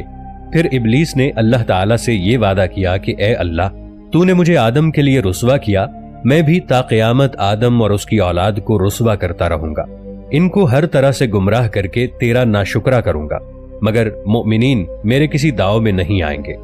اللہ تعالیٰ نے اسے مہلت دی اور کہا، جا اپنی ذلت اور رسوائی کے ساتھ انتظار کر یہاں تک کہ مہلت کا وقت ختم ہو اور تو جہنم میں چلا جائے۔ ناظرین، آپ میں سے اکثر لوگوں نے حمزاد کے بارے میں سنا ہوگا، اور بہت سے لوگ یہ جاننے کی کوشش میں ہوں گے کہ حمزاد ہوتا کیا ہے، اور بہت سے لوگ حمزاد کے بارے میں جاننے کے لیے بےتاب ہوں گے۔ اصل میں حمزاد کیا ہے، اس کی اور اس کے وجود کی اصل حقیقت کیا ہے؟ کیا قرآن مجید میں اس کا کہیں ذکر موجود ہے؟ دوستو، ہماری آج کی ویڈیو اسی موضوع پر بنائی گئی ہے۔ اس ویڈیو میں ہم آپ کو ان تمام سوالات کے جوابات فراہم کریں گے۔ ویڈیو انتہائی پراسرار، مفید اور معلوماتی ہونے والی ہے، اس لیے ویڈیو کو آخر تک ضرور دیکھیے گا۔ دوستو، حمزاد کی حقیقت کو سمجھنے کے لیے ضروری ہے کہ ہم اس کے اقتباس کو سمجھیں۔ حمزاد فارسی زبان کا لفظ ہے جو ہم اور زاد کے ساتھ مل کر بنا ہے۔ اس کا مطلب ہے ہر وقت ساتھ رہنے والا۔ قرآن مجید میں کئی مقامات پر اسے قرین کے نام سے پکارا گیا ہے۔ علامہ کاش البرنی، جو کہ عملیات کی دنیا میں ایک جانی پہچانی شخصیت تھے، انہوں نے حمزاد کی تعریف کچھ اس طرح کی ہے کہ حمزاد کے لغوی معنی ساتھ میں پیدا ہونے والے کے ہیں۔ ہر انسان جو اس دنیا میں آیا ہے، اس کے 2 جسم ہوتے ہیں، ایک مرئی جسم اور دوسرا غیر مرئی، ایک کثیف دوسرا لطیف، ایک مادی دوسرا روحانی۔ مادی جسم وہ ہے جسے ایک عام آنکھ بآسانی دیکھ سکتی ہے، مگر روحانی جسم کو روحانیت یا اندرونی آنکھ کے سوا نہیں دیکھا جا سکتا۔ اگرچہ ہمارا روحانی جسم ہمارے مادی جسم کے ساتھ ہی اس دنیا میں آتا ہے، मगर जब हमारा मादी जिस्म फना हो जाता है, हमारा रूहानी जिस्म तब भी जिंदा रहता है। उनका मजीद कहना है कि एक कैमरा जिससे हम एक तस्वीर लेते हैं, अगर वो इतना बारीक हो कि वो मादी और रूहानी दोनों अजसाम की तस्वीरें एक साथ ले सके, तो एक तज्जिया करने वाला शख्स मामले के हर नाजुक पहलू पर चाहे जितनी भी गौर व तहकीक कर ले, तो वो ये कभी नहीं बता सकेगा कि रूहानी जिस्म कौन सा है और मादी जिस्म कौन सा है। वो सिर्फ इतना ही जान पाएगा कि एक शख्स की बैक वक्त दो तस्वीरें ली गई हैं। मुख्तसरन हम ये कह सकते हैं कि जो हमारा हमशक्ल होगा वही हमारा हमजाद होगा, या इस तरह फर्ज कर लें कि जिस्म लतीफ का दूसरा नाम हमजाद है। अगर इल्मे अमलियात के पहलुओं पर गौर किया जाए तो इंसान की रूह के 4 हिस्से हैं। एक रूहुल अकबर, इसका ताल्लुक इंसान के जिस्मानी निजाम के साथ साथ अबद से भी है और इसका मकाम लाशऊर है। और दूसरी रूह हैवानी है, जिसका ताल्लुक इंसानी जिस्म में शरियानों के जरिए तमाम अज्जा में कुव्वते हयात बख्शने का है, इसका मकाम कल्ब है। तीसरी रूह तबाई है, इसका ताल्लुक जिस्म को कुव्वते हाजमा फराहम करना है और इसका मकाम जिगर है। चौथी रूह नफसानी है और इसका ताल्लुक जिस्म के आसाबी निजाम से है, जो जिस्म के तमाम आज़ा में हरकत के तमाम मामलात को कंट्रोल करता है और इसका मकाम दिमाग है। हमजाद का ताल्लुक इंसान की नफसानी रूह के साथ है। इंसान के लाशऊर में हमजाद का बसेरा है, जो रूह अकबर के रहने की जगह भी है। कोई भी इंसान मखसूस इबादात से अपने हमजाद को अपनी जिंदगी से बेदार कर सकता है।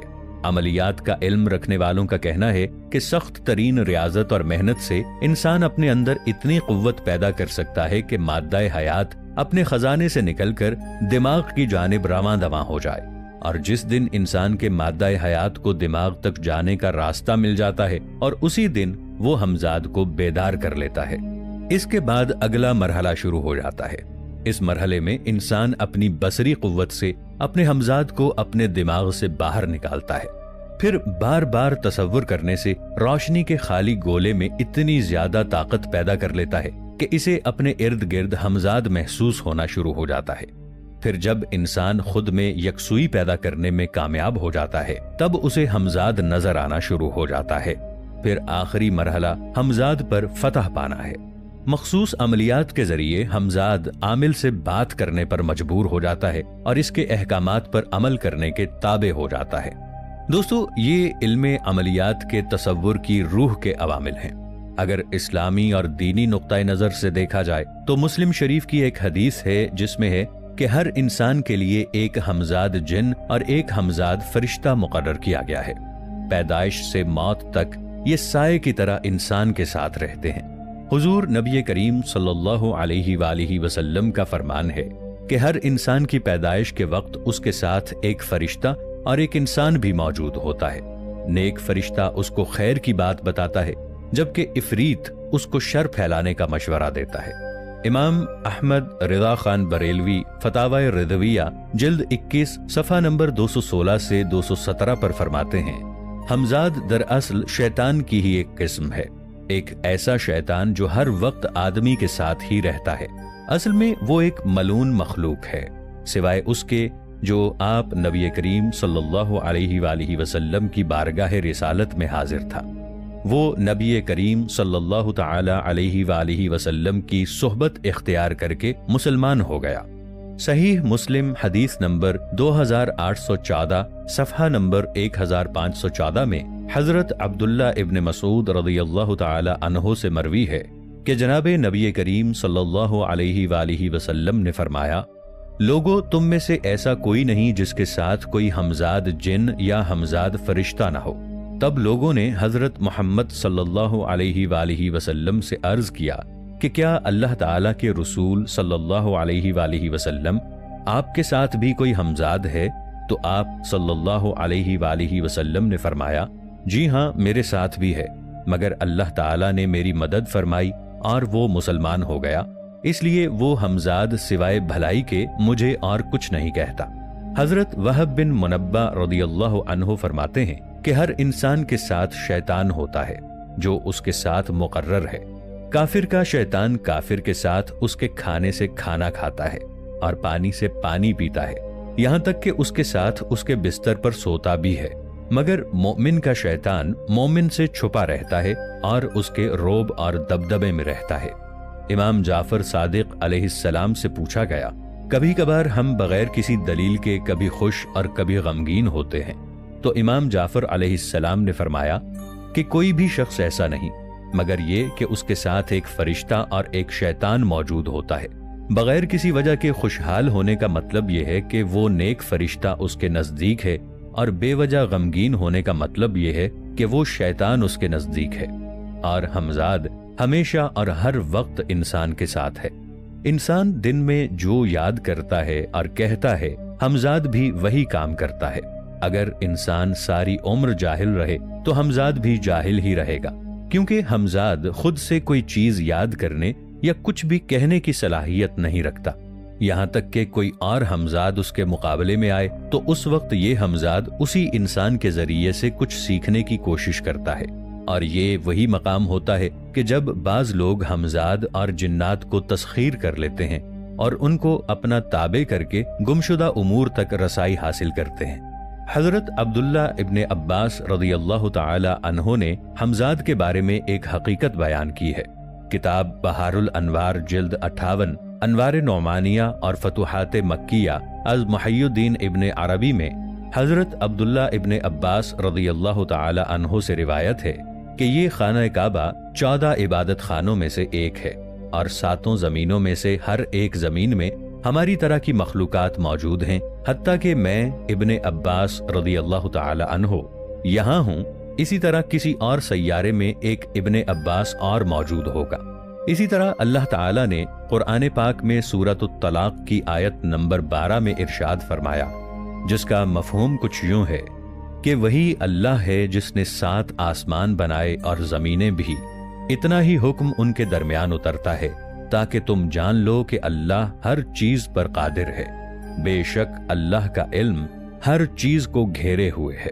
दोस्तों, इस आयत की तफसीर के ज़िम्न में तफसीर दुर्र मंसूर में हजरत अब्दुल्ला इब्ने अब्बास रज़ियल्लाहु ताला अन्हो के हवाले से ही बयान किया गया है कि जमीनें 7 हैं और हर जमीन में एक नबी तुम्हारे नबी की शक्ल का मौजूद है, और एक आदम बिल्कुल तुम्हारे आदम जैसा है, और एक नूह बिल्कुल तुम्हारे नूह जैसा है, और एक इब्राहिम बिल्कुल तुम्हारी जमीन पर बसने वाले हजरत इब्राहिम अलैहिस्सलाम की तरह है, और एक ईसा अलैहिस्सलाम मिसल तुम्हारे ईसा अलैहिस्सलाम के मौजूद हैं।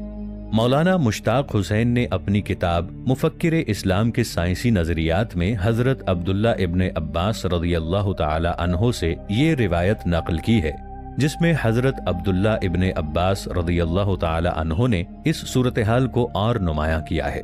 वो फरमाते हैं कि अल्लाह ताला ने तुम्हारी इस जमीन के अलावा एक जमीन पैदा की है, वहाँ वो सब कुछ मौजूद है जो इस जमीन में मौजूद है। जैसे मैं इस जमीन पर मौजूद हूँ, इसी तरह उस जमीन पर मेरे जैसा एक इंसान आबाद है। इस जमीन पर मैं जो उमूर सरंजाम देता हूँ, उस जमीन पर मेरे जैसा बसने वाला इंसान भी वही उमूर सरंजाम देता है। दोस्तों, ये रिवायात और आयत कुरानी आपकी सोच के दरवाजों पर दस्तक देने के लिए पेश की गई है। आप इनसे बखूबी नताइज अखज़ कर सकते हैं और बेहतर तौर पर हमजाद की हकीकत से आगाह हो सकते हैं। हमजाद के मानी लोग यूं समझते हैं कि इंसान के साथ उसकी माँ के पेट से पैदा होता है। ये तो महज मन घड़त बात है। हदीस में इतना आया है कि हर इंसान के साथ एक शैतान है। अगर हमजाद उसको कहा जाए तो ये बात सही हो सकती है, और हमजाद इसको इसलिए कहते हैं कि वो अपनी माँ से उसके साथ एक वक्त में पैदा हुआ है। फरिश्ते की जानिब से अच्छे ख्यालात डालने और शैतान की जानिब से बुरे ख्यालात का इल्का करने के बाद अल्लाह ताला ने आदमी को इख्तियार दिया है कि वो अच्छे और बुरे की तमीज करके अच्छे कामों को करे और बुरे कामों से रुक जाए। इसी इख्तियार की बिना पर इंसान से क़यामत के दिन बाज पुरस होगी। क्या हमजाद भी शैतान ही की जिन्स से है? इसका हमें इल्म नहीं, और ना ही कुरान में इसका कहीं जिक्र मिलता है। जिंदा इंसानों के हमजाद कहाँ रहते हैं, इसका भी सही इल्म नहीं। अलबत्ता अल्लाह ने शैतान को इतनी मोहलत दे रखी है कि वो इंसान की रगों में खून की तरह दौड़ सकता है। वो सहाबी रसूल जिन पर जिन्नात ने हमला किया, उन्होंने ऐसा कौन सा काम किया था जिसकी वजह से कौम जिन्नात ने उनको शहीद कर दिया? ये सहाबी रसूल कौन थे और ये अजीबो गरीब वाकया कब पेश आया? دوستو ہم سب یہ بخوبی جانتے ہیں کہ اس دنیا میں جنات بنی نوع انسان کی آمد سے پہلے آباد تھے اور آج بھی ہمارے ساتھ بستے ہیں، مگر ایک عام انسان ان کو دیکھنے سے قاصر ہے۔ اسلام کے علاوہ دنیا کی قدیم ترین تہذیبیں، چاہے وہ ایران کی قدیم تہذیب ہو، قدیم عربی داستانیں ہوں یا زرتشت قوم کے عقائد و نظریات ہوں، تقریباً ہر قوم کی لوک کہانیوں اور عقائد میں کسی نہ کسی شکل میں جنات کا تذکرہ ملتا ہے۔ یہ سب بھی جنات کے وجود کو تسلیم کرتے ہیں۔ اللہ تعالیٰ نے بنی نوع انسان کی تخلیق سے پہلے اس دنیا میں جنات کے بے شمار قبائل کو پھیلا دیا تھا، لیکن جب یہ قبائل اللہ تعالیٰ کے نافرمان ہو گئے اور زمین پر فتنہ و فساد پھیلانے لگے تو اللہ تعالیٰ نے فرشتوں کے ذریعے سرکش جنات کو سزا کے طور پر مختلف جزیروں اور بیابان جنگلات میں قید کر دیا۔ جب یہ جنات حضرت سلیمان علیہ السلام کے دور میں آزاد ہوئے تو ان جنات نے دوبارہ زمین پر وہی کام شروع کر دیا، یعنی کہ فتنہ فساد پھیلانا شروع کر دیا۔ تب حضرت سلیمان علیہ السلام نے اللہ تعالیٰ کے حکم سے ان جنات کو اپنے تابع کر لیا اور سرکش جنات کو قید میں ڈال دیا۔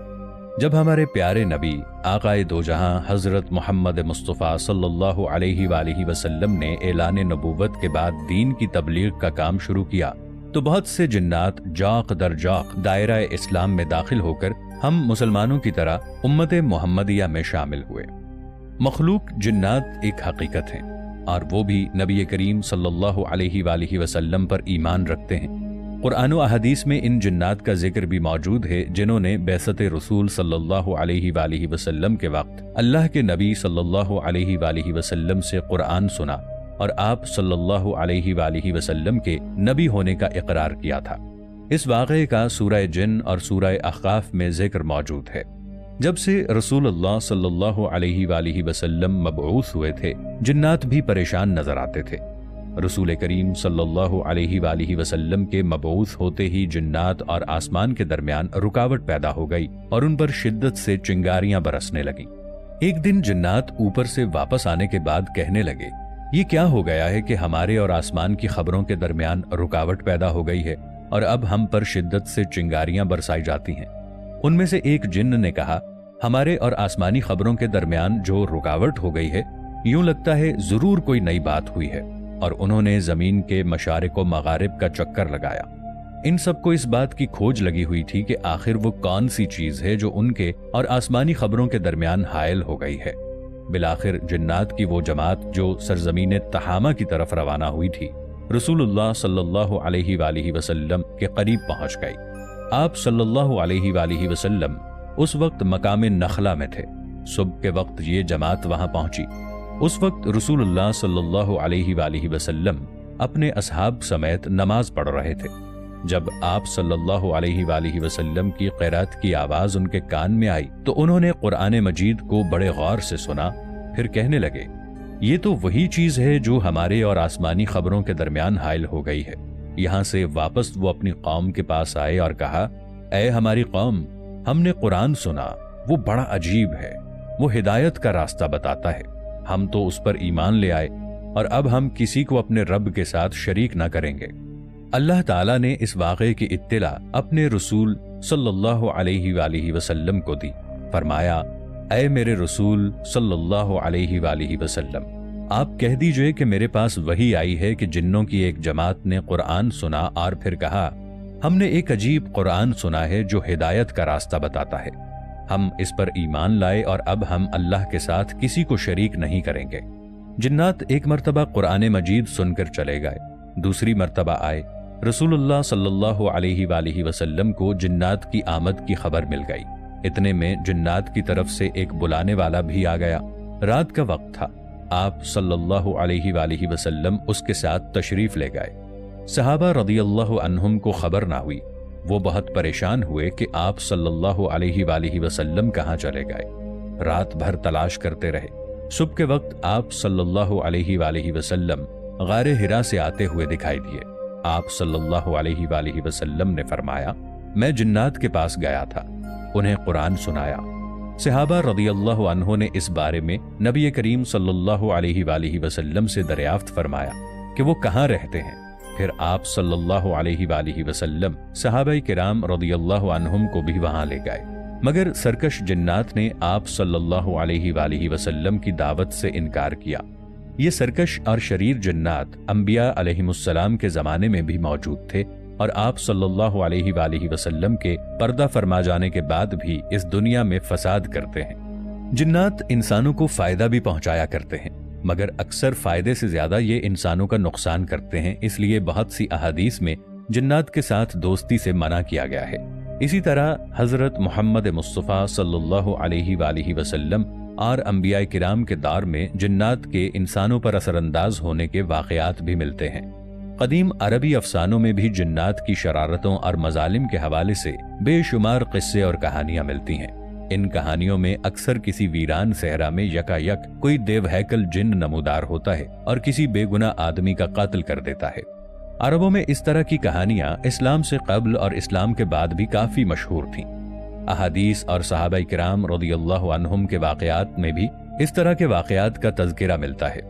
ان واقعات میں ایک عجیب و غریب واقعہ ہمارے پیارے نبی حضرت محمد صلی اللہ علیہ وآلہ وسلم کے جلیل القدر انصاری صحابی حضرت سعد بن عبادہ رضی اللہ تعالی عنہ کا ہے۔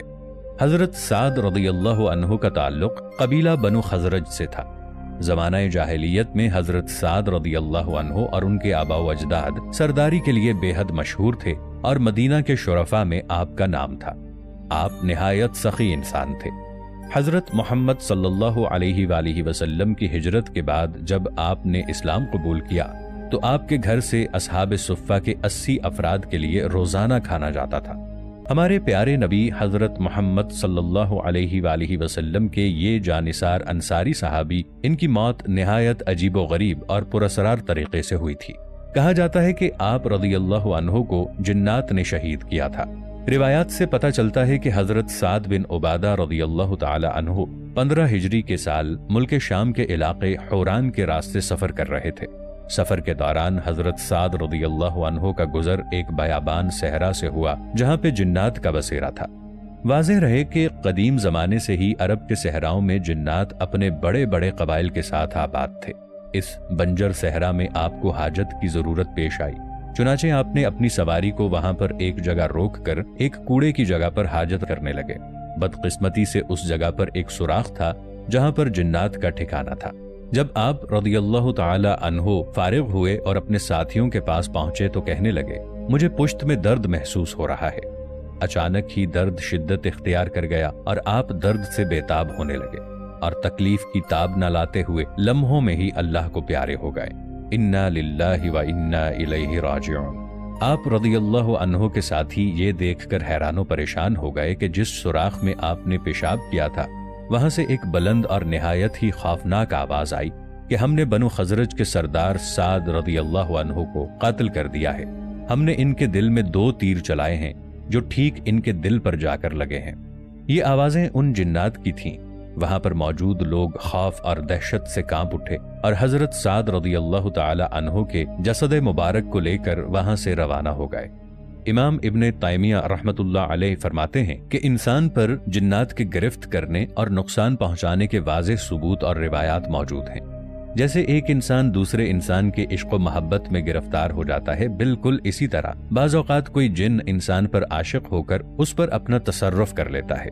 اسی طرح اگر کوئی انسان جنات کو تکلیف پہنچائے، برا بھلا کہے یا کسی جن کو تکلیف پہنچائے، ان کو قتل کر ڈالے یا ان پر گندگی ڈالے یا ان کے ٹھکانے پر گندگی پھیلائے یا گرم پانی ڈالے، یہ افعال انسان جان بوجھ کر کرے یا بے خبری میں کرے، جنات اس قسم کی باتوں کا بدلہ لازمی لیتے ہیں، کیونکہ جنات میں ظلم و جہالت اور سرکشی کا نمایاں عنصر پایا جاتا ہے۔